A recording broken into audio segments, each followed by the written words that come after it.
Thank you for being here. It's an exciting, actually, moment for us. I think it's the first seminar for the Hub.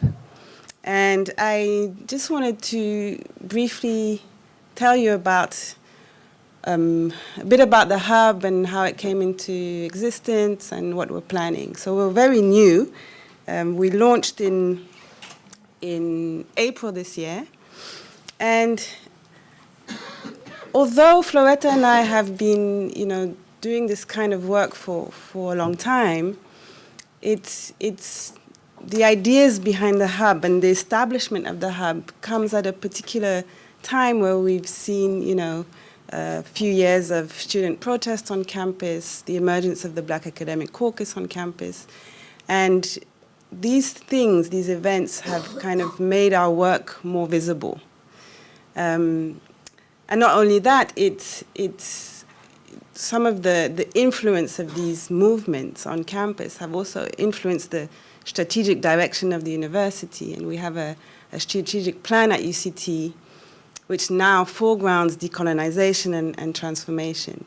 And as a result of that, there's been opportunities like the call last year for decolonial research projects.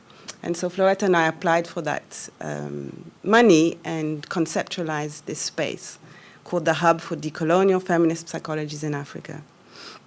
And one of the key issues in psychology, which psychologists have been talking about for a long time, is how to move away from a type of psychology that contributes to oppression, marginalization, inferiorization, and it's very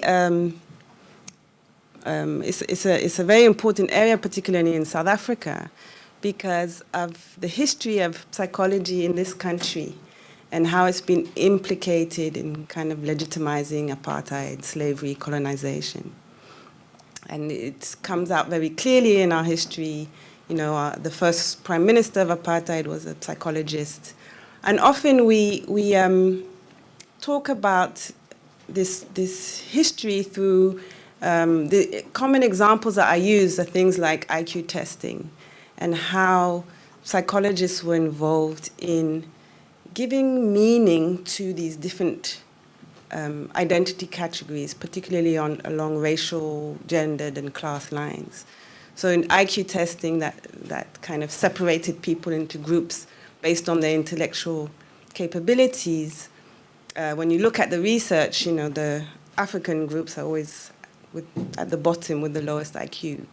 And so that gives meaning to what it means to be African, Black, and so on. And translates into particular attitudes, beliefs, practices. And so our work is really to try and use this discipline of psychology to disrupt that. And in terms of the history of psychology in South Africa, this wave of resistance emerged through community psychology in the 1980s. And it was framed under this idea of relevance, questioning what is the relevance of psychology. And now we engaging with these new terminologies like decolonization. So what is a decolonial psychology? We're also going to talk a lot today, I think, about what is an African psychology or Africanizing psychology, African-centered psychology. And our colleague Kopano Ratele has written a lot about that. So these are some of the questions that we want to pose today, and we think that it's only in conversation with other disciplines that we can contribute to the necessary developments in our field. So the Hub was launched on the 11th of April. This is one of our first events, the colloquium that we're here to today, and also Floretta and I are trying to establish partnerships and networks across the continent.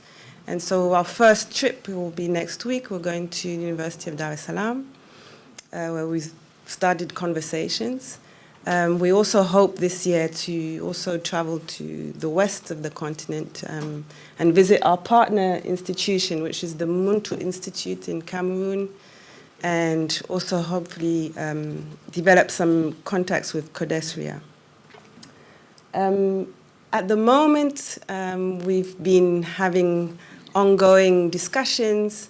We're starting to revamp the Gender and Critical Social Psychology lab downstairs, and we meet every Friday with students and colleagues. We have a First Fridays reading group where we actually discuss a paper. We have a PAR discussion group, so that's Participatory Action Research Group, and have some seminars planned as well. And this work is done very much in collaboration with students. Often students take a lead on this type of activity. So that's where we're at the moment. I wanted to also just say a little bit about our research aims and objectives. I think it's a little small, sorry, but I'll talk to them. So when we conceptualized this project, we looked at, what are the kind of research we're already doing, what are our students doing, and where do we see, where would we like to expand? And so there's one area of research we call intersectional identities and oppressions, and this is really to challenge the way in which psychology has been focused on, or has largely focused on understanding individuals,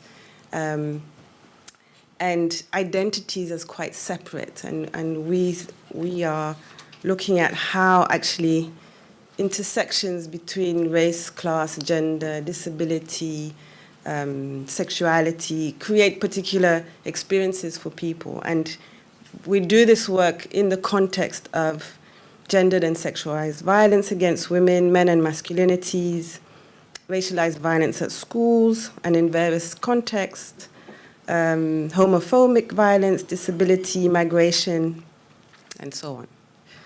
And then we have another area of research we call social movements, leaderships, and activisms. And this speaks to, some of in the aftermath of Rose Must Fall, Fields Must Fall, a lot of things happened on campus. And there was the establishment of the free education planning group, the curriculum change working group, and these are like institutionalized ways in which we are researching issues raised by students around free education and curriculum change. And so for us, the role of psychology in that is really to think about, to give a new lens into understanding social movements, leaderships, activisms. In particular, what is the role of these bureaucratic types of activism? And moving away from traditional psychological research on conformity, minority influence, crowd behavior, which are quite problematic in some senses. We're also very much interested on what a feminist lens or a Pan-African feminist lens would contribute in that area. Then we have a body of research we call institutional cultures and spatial justice. We have a few students at the moment doing work with Reclaim the City. Josie, who's here, is doing work on institutional spaces at UCT and how that links into issues of identity and belonging. And so it's a body of work that covers issues of questions of institutional racism, the identity impact of things like land dispossession, contemporary forms of urbanization and gentrification. So in the broader, what other disciplines might refer to as spatial justice. Transgenerational trauma, I think, has been a very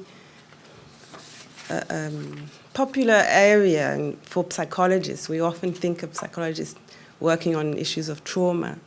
But we're suggesting that actually there hasn't been enough work done on linking contemporary experiences of trauma with our past and our past of the historical legacies of colonization, slavery, apartheid, and how that has an impact on contemporary conceptions of trauma.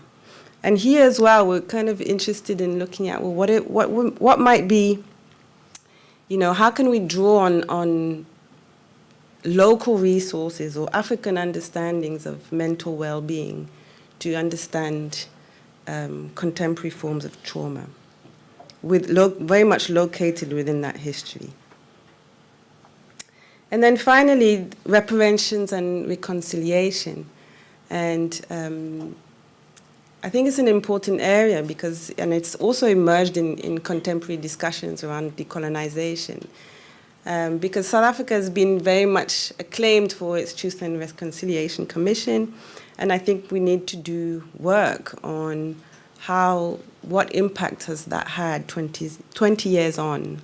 A lot of things have changed, but a lot of things have not changed. And we